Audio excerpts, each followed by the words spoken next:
காலை நேர பிரதான செய்திகளின் ஊடாக நர்மதா சிறில் முதலில் தலைப்பு செய்திகள். சூரிய மின் படலங்களை பயன்படுத்துபவர்களுக்கு முக்கிய அறிவிப்பு.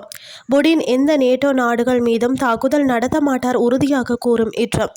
இனி விரிவான செய்திகள். இலங்கையில் சூரிய மின்படலங்களை பயன்படுத்துபவர்களுக்கு வலுசக்தி அமைச்சர் அனுர கருணாதிலக முக்கிய அறிவிப்பொன்றை வெளியிட்டுள்ளார். அதன்படி நேற்று முதல் எதிர்வரும் ஞாயிற்றுக்கிழமை வரை கூரைகளில் பொருத்தப்பட்டுள்ள 300 கிலோ வோல்ட்டிற்கும் அதிகமான திறன் கொண்ட சூரிய மின்படலங்களை தற்காலிகமாக செயலிழக்க செய்யுமாறு அமைச்சர் கோரிக்கை விடுத்துள்ளார். இந்த நிலையில் குறித்த நாட்களில் காலை 8 மணி முதல் பிற்பகல் 3 மணி வரை சூரிய மின்படலங்களை செயலிழக்க செய்யுமாறு அமைச்சர் கேட்டுக்கொண்டுள்ளார். இதேவேளை விடுமுறை காலத்தில் மின்சார தேவை குறைவாக இருப்பதால் 300 கிலோ வோல்ட்டிற்கும் அதிகமான திறன் கொண்ட சூரிய மின்படலங்களை தற்காலிகமாக செயலிழக்க செய்ய தேசிய கட்டமைப்பு செயற்படுத்துனர் நடவடிக்கை எடுத்துள்ளது.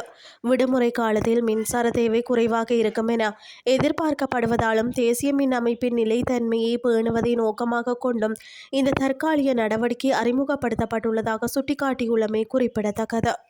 இனி வெளிநாட்டு செய்திகள்.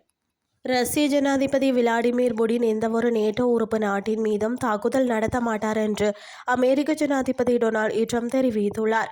அத்துடன் இந்த வார தொடக்கத்தில் CIA இயக்குனர் ஜான் ராட்க்ளிஃப் இது குறித்து ரஷ்ய அதிகாரிகளுக்கு எச்சரிக்கை விடுத்ததாக வெளியான ஊடக செய்திகளையும் அவர் மறுத்துள்ளார். ஓவல் அலுவலகத்தில் செய்தியாளர்களிடம் பேசிய போது ட்ரம்ப் இதனை குறிப்பிட்டுள்ளார்.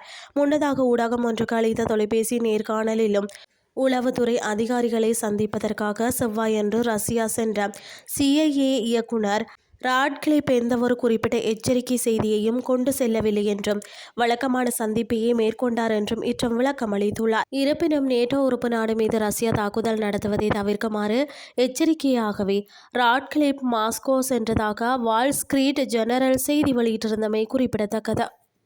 இத்துடன் செய்திகள் யாவும் நிறைவடைகின்றது. அடுத்து இரவு 8:30 எதிர்பாருங்கள். நன்றி.